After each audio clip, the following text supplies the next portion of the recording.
में आज ज़ेलेंस्की के उस सीक्रेट दौरे का जिक्र करेंगे, पूरी डिटेल आपके सामने रखेंगे, जिसके बाद यूक्रेन की वायुसेना बुरी तरह फंस गई। ज़ेलेंस्की ने जाने अनजाने एक ऐसी गलती कर दी जिसका सबसे बड़ा फायदा पुतिन को होगा। ज़ेलेंस्की ने एक मिसाइल पर भी खुफिया मैसेज लिखा है और सब पूछ रहे हैं कि क्या ज़ेलेंस्की ने सरेंडर करने का फैसला कर लिया है।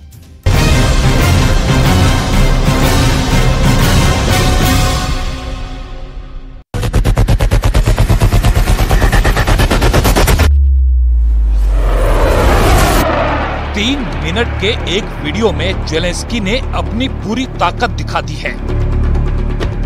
इस वीडियो में ज़ेलेंस्की ने उस मिसाइल पर युद्ध वाली चिट्ठी लिखी है जिसे नेटो ने खास तौर पर यूक्रेन को तोहफे में दिया है। इस मिसाइल के टारगेट पर पुतिन है और ज़ेलेंस्की ने जो इस पर लिखा है वो पूरी दुनिया में वायरल हो रहा है। इस वीडियो में ज़ेलेंस्की ने पुतिन के युद्ध के खिलाफ जहर उगला है। इस वीडियो में ज़ेलेंस्की ने वो हथियार बहुत खामोशी से दिखा दिए जिसके बारे में जानने के लिए पुतिन के खुफिया एजेंसियां महीनों से काम पर लगी हुई थीं। इस वीडियो में अमेरिका का दिया हुआ पैट्रियट एयर डिफेंस सिस्टम भी दिखाया गया। इस वीडियो में जर्मनी से मिला iris T air defence system भी साफ साफ नजर आया। इस वीडियो में ज़ेलेंस्की ने पहली बार दुनिया को स्टॉर्म शैडो मिसाइल भी दिखाई। इस वीडियो में ज़ेलेंस्की ने फ्रांस से मिली स्काल्प मिसाइल को भी सबके सामने पेश कर दिया और फिर उस पर लिखा यूक्रेन जिंदाबाद। यह यूक्रेन का बहुत ही सीक्रेट एयरबेस है और यहाँ नेटो के वो हथियार रखे गए हैं जो अभी तक यूक्रेन ने दुनिया को नहीं दिखाए थे। लेकिन अब पुतिन के खिलाफ इतना माल वो भी सिर्फ 3 मिनट के वीडियो में रिकॉर्ड करके वायरल कर दिया गया है। क्या ये ज़ेलेंस्की की खुफिया नाकामी है या कोई ऐसी चाल जिसमें वो पुतिन को फंसाना चाहते हैं? पुतिन को चैलेंज करने के लिए इस बार फाइटर जेट पर सवार हुए। यह युद्ध शुरू होने के बाद ज़ेलेंस्की की सबसे आक्रामक तस्वीर है। ज़ेलेंस्की एक मिग-29 विमान में बैठे हैं जो सोवियत संघ के दौर का लड़ाकू विमान है। इस तरह ज़ेलेंस्की बता रहे हैं कि वो रूस को उसी के बनाए गए हथियारों से हरा कर दिखाएंगे। Льотчики здійснили вже понад 14 тисяч бойових вильотів. І попри все, наші воїни збили понад 3,5 тисячі різних повітряних цілей, літаків та вертольотів окупанта, їхні ракети і ще понад 2 тисячі ударних дронів. यूक्रेन का दावा है कि वो अब तक रूस के 315 फाइटर जेट मारकर गिरा चुका है। ज़ेलेंस्की का दावा है कि वो रूस के 311 हेलीकॉप्टर को खत्म कर चुके हैं। रूस के 4000 से ज्यादा ड्रोन खत्म करने का दावा किया जा रहा है। रूस की 1300 से ज्यादा क्रूज मिसाइल गिराने की बात हो रही है। ये आंकड़े ज़ेलेंस्की के हैं और ये पुतिन को बेइज्जत करने के लिए रोज जारी किए जाते हैं। Сподівались знищити нашу авіацію, нашу протиповітряну оборону. ज़ेलेंस्की का इस सीक्रेट एयरबेस का दौरा एक बड़े मकसद के साथ दुनिया भर में टीवी पर दिखाया जा रहा है। ज़ेलेंस्की के मकसद को यहाँ बहुत ही बारीकी से समझने की जरूरत है। ज़ेलेंस्की ने यहाँ क्या क्या देखा और क्या क्या दिखाया उसकी एक लिस्ट तैयार की गई है और इस लिस्ट में उन हथियारों की सबसे खतरनाक बात भी शामिल की गई है। सबसे पहले बात ब्रिटेन से मिली स्टॉर्म शैडो मिसाइल की और साथ में फ्रांस से मिली स्काल्प क्रूज मिसाइल की। ज़ेलेंस्की ने ये दोनों मिसाइल देखी या कहें कि दुनिया को दिखाई। ज़ेलेंस्की इन दोनों मिसाइलों से पुतिन को डराना चाहते हैं। खास बात यह है कि ये दोनों मिसाइल एक दूसरे की कॉपी हैं, दोनों एक जैसी हैं। दोनों को फ्रांस और ब्रिटेन ने मिलकर तैयार किया है।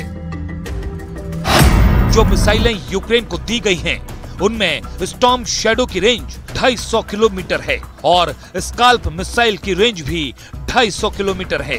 दोनों ही विमान से दागी जाने वाली क्रूज मिसाइल हैं।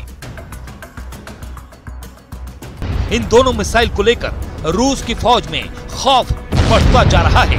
इस वक्त इन मिसाइलों को इस्तेमाल करने के लिए नेटो ने यूक्रेन के सुखोई 24 फाइटर जेट को तैयार कर दिया है। सोवियत दौर के इस विमान को इससे लैस किया गया है। इस फाइटर जेट के 2 वर्जन हैं और दोनों ही अब स्टॉर्म शैडो और स्काल्प मिसाइल से लैस हैं।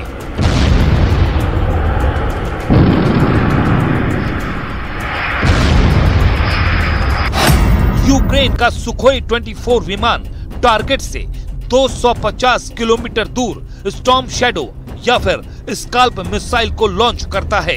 उसके बाद ये मिसाइल अपने पहले से तय फ्लाइट पाथ पर उड़ते हुए टारगेट के करीब पहुंचती है और हमले से ऐन पहले ये दोनों मिसाइल एक ऊंचाई तक जाती हैं और फिर डाइव करके अपने टारगेट पर हिट करती हैं। यानी कि टारगेट से 250 किलोमीटर दूर रहकर यूक्रेन की एयरफोर्स रूस के ठिकानों पर वार करती है। ऐसा जेलेंस्की की एयरफोर्स अब लगातार कर रही है और जो नुकसान पुतिन को हो रहा है उसके वीडियो और तस्वीरें भी जारी की जा रही हैं।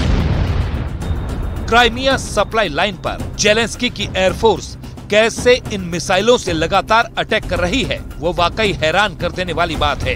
इन मिसाइलों से क्राइमिया में चोनार ब्रिज पर हमला किया गया, हेनिचेस्क ब्रिज पर भी हमला हुआ। ये दोनों पुल रूस की सप्लाई लाइन का अहम हिस्सा हैं और यहाँ पर मिसाइल अटैक करके जेलेंस्की ने बताने की कोशिश की है कि रूस की सेना खुद को सुरक्षित न समझे।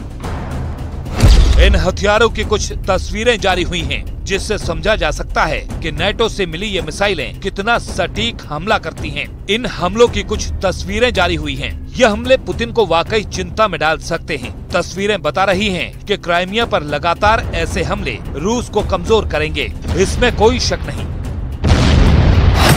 स्टॉर्म शैडो और स्काल्प मिसाइल से अटैक करके जेलेंस्की क्राइमिया और खैरसोन के बीच का लिंक तोड़ना चाहते हैं।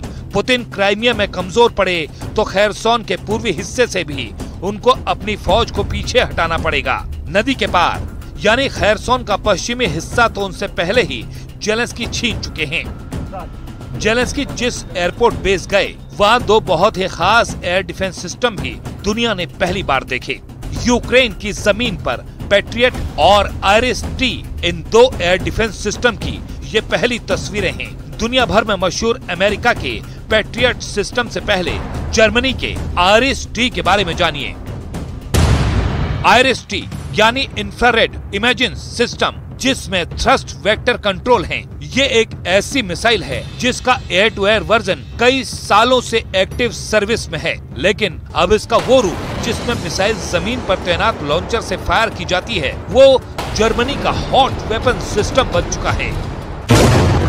आईरिस-T मिसाइल सिस्टम 25 किलोमीटर की रेंज में 20,000 मीटर की ऊंचाई तक किसी भी आसमानी टारगेट को खत्म कर सकता है।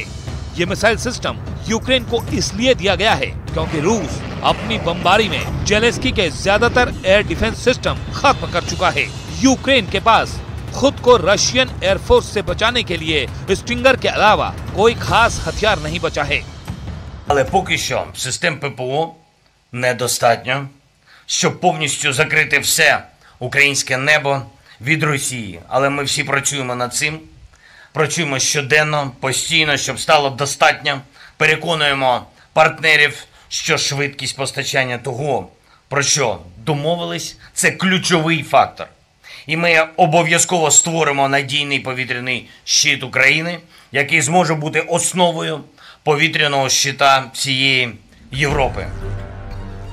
चाहे वो S-300 हो या फिर बक मिसाइल, रूस की पिन पॉइंट एक्यूरेसी वाले हथियारों ने यूक्रेन के बहुत से हथियार हमेशा के लिए तबाह कर दिए हैं। इसलिए जब आईरिस-T मिसाइल सिस्टम यूक्रेन के पास आया तो कह सकते हैं कि उसकी एयर डिफेंस वाली पावर फिर से जिंदा हो गई है। ऐसे में रूस के विमानों के लिए अब यूक्रेन में उड़ना मुश्किल हो जाएगा। ये कीव और खार्किव जैसे शहरों को रूस की बमबारी से बचाएगा। इसकी जद में आने वाले रशियन एयरफोर्स के किसी भी विमान, हेलीकॉप्टर या फिर ड्रोन का बचना आसान नहीं होगा। З найбільш важливих результатів стало саме те, що українські герої приземлили російський культ ракет.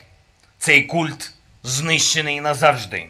Держава-терорист довго намагалась залякувати не тільки Україну, Європу, весь світ своїми ракетами, які нібито неможливо збити.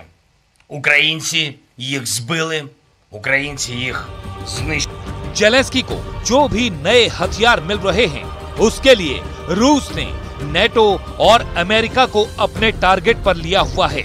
अगस्त में ही पुतिन ने स्टॉर्म शैडो के कई गोदाम उड़ा दिए हैं। हालांकि इसमें जेलेंस्की को कितना नुकसान हुआ यह भी साफ नहीं है, लेकिन जेलेंस्की सिर्फ डिफेंसिव हथियारों के बलबूते युद्ध नहीं लड़ना चाहते। जेलेंस्की आक्रामक होना चाहते हैं और काउंटर अटैक वाले अभियान के साथ वो अपने तेवर बहुत पहले साफ कर चुके हैं। जेलेंस्की के इन तेवरों का एक बड़ा हिस्सा अमेरिका का फाइटर जेट F-16 है, जिसकी अभी तक डिलीवरी डेट फाइनल नहीं हुई है। लेकिन जेलेंस्की का हौसला इस विमान को लेकर 7वें आसमान पर अभी से पहुंचा हुआ है। І вже тільки питання часу, коли в українському небі будуть F-16, які дадуть ще більше сили нашому захисту. Українські повітряні сили вже стали наймогутнішими за всі роки існування, а стануть ще потужнішими. लगातार कयास लगाए जा रहे हैं कि अमेरिका का बनाया गया ये लड़ाकू विमान बहुत जल्दी यूक्रेन को मिल सकता है, लेकिन अंदर की खबर जेलेंस्की को बेचैन कर सकती है। F-16 का कांटा लगातार पॉजिटिव और नेगेटिव के बीच घूम रहा है। कभी जेलेंस्की को लगता है F-16 आएगा, तो कभी जेलेंस्की को एहसास होता है कि F-16 के नाम पर बहुत बड़ा मजाक हो गया है, क्योंकि इसकी डिलीवरी डेट 2024 तक पहुंच जाती है। ऐसे में F-16 के स्टेटस की सच्चाई क्या है, इसके कांटे पर पूरी दुनिया की नजर है। फिलहाल पुतिन और जेलेंस्की दोनों एक दूसरे को अगस्त के महीने में ज्यादा से ज्यादा नुकसान पहुंचाना चाहते हैं। पुतिन इसलिए भी जल्दी में हैं, क्योंकि काउंटर अटैक को कामयाब बनाने के लिए बाइडन और उनके साथियों ने अपने हथियार के गोदाम पूरी तरह खोल दिए हैं। और इस वक्त